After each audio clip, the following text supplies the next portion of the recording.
The press is hardly even talking about WikiLeaks. You know that. WikiLeaks is amazing, the stuff that's coming out. It shows she's a real liar. She said, well, you have to say to the public and you have to say to your donors different things, okay? The press doesn't even pick this stuff up. The Russian interference in this election and their apparent attempt to influence it on behalf of Mr. Trump is, I think, should be of utmost concern to all Americans, whether you're a Democrat, an Independent, or a Republican. Tough to hear him there. John Podesta talking about the hack on his email, saying it's a Russian operation and that the FBI is looking into it. There are a lot of things. There's another email dump this morning, 1,200 more. A couple of them raised some eyebrows. This is one in March 2015, an email chain from 3 Clinton staffers discussing a House subpoena of Secretary Clinton's emails, and this takes place roughly 3 weeks before a Clinton IT person uses that bleach bit to wipe her server clean. This is Philippe Reines, a longtime aide of Hillary Clinton. Rather than going around and around on how to release the 55,000 emails there, let's just be for what's happening and use this as the excuse. Because we can say even if state has equities, not providing them would put her in legal jeopardy. Or we can say happy for them to have it, happy for the public to read them as soon as state is comfortable. But let's somehow take advantage of this. Robbie Mook, now the campaign manager, responds, just for clarity, this House subpoena is just for Libya, right? We were discussing releasing everything. No. Cheryl Mills, longtime aide, former chief of staff, right to both. We'll start there, but there are a lot of emails to go through. Let's bring in our panel tonight. Steve Hayes, senior writer for the Weekly Standard. Susan Page, Washington bureau chief at USA Today. And Tucker Carlson, host of Fox and Friends Weekend. Okay, Susan, you look at these emails. Obviously, everything the Democrats and the Clinton campaign are saying is to point to the Russia part of this. But on the substance of the emails, you know, this is 3 weeks, this one, before we learn that the server is wiped clean. But it's after the House issues the subpoena. Yeah.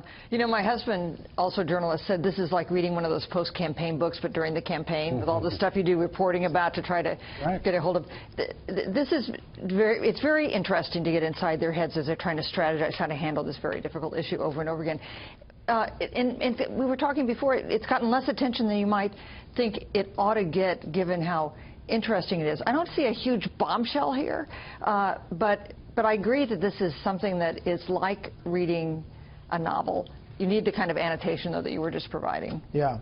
I mean, part of the problem is you have to invest time to go through these things, and news organizations have to get off what's easy and go into what's hard. And that was actually part of the problem with the Benghazi story, too. Yeah. Steve, you had to tell the story every time you told it. All right, here's another one.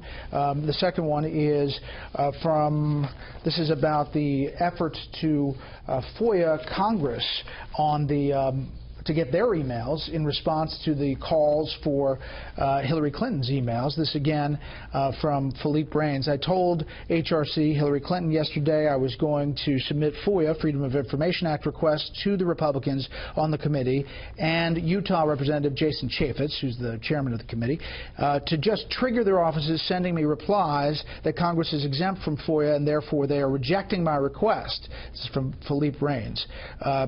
Goes on to say that she loved the idea, just preferred it not come from me.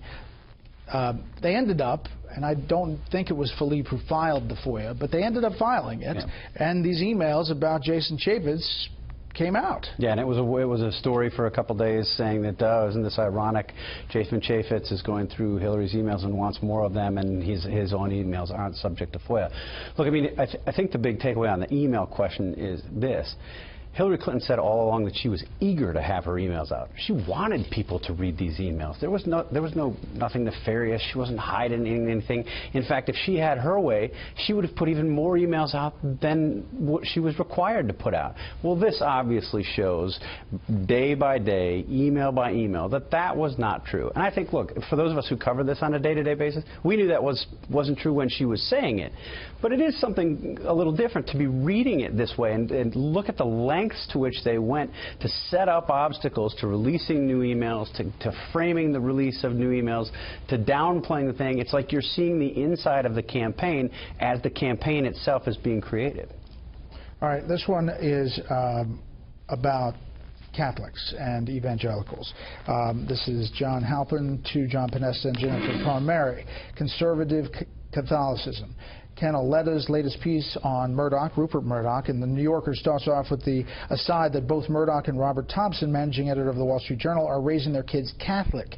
Frigging Murdoch baptized his kids in Jordan, where John the Baptist baptized Jesus. Many of the most powerful elements of the conservative movement are all Catholic, many converts. It's amazing bastardization of the faith. They must have be attracted to the systematic thought and severely backwards gender relations and must be totally unaware of Christian democracy. Jennifer Palmieri responds, I imagine they think it is the most socially acceptable, politically conservative religion. Their rich friends wouldn't understand if they became evangelicals. Tucker. Well, this is infuriating on a whole bunch of different levels. I mean, for one thing, here you have two people, one of whom is the communications director for Hillary Clinton, maligning the world's largest religion, and nobody is covering it. I mean, and by the way, I'd say on the merits, Catholicism is backward in its view of gender relations compared to what? I mean, you can think of a couple other world religions are far more retrograde on that question than anything the Catholic Church has ever come out with. If, by the way, the subject were Islam, I mean, the president would have a primetime press conference right now, urging all of us to sort of quell our Islamophobia. Add a Republican's emails on Islam. And what's so amazing is, like Steve, probably like Susan, I spend most of the day reading this stuff, and some of it kind of rocks you a little bit like this, some of it doesn't. All of it is really interesting, and none of it is being covered. All right, first of all, I want to play some response from Father John and Raymond O'Royan to this, and then I want to play Jen Palmieri's response. To suggest that somebody is becoming Catholic or becoming a Christian and raising their children in the faith, why? For political purposes. That's not smart. That's not American. This isn't just anti-Catholicism. This is anti-American talk.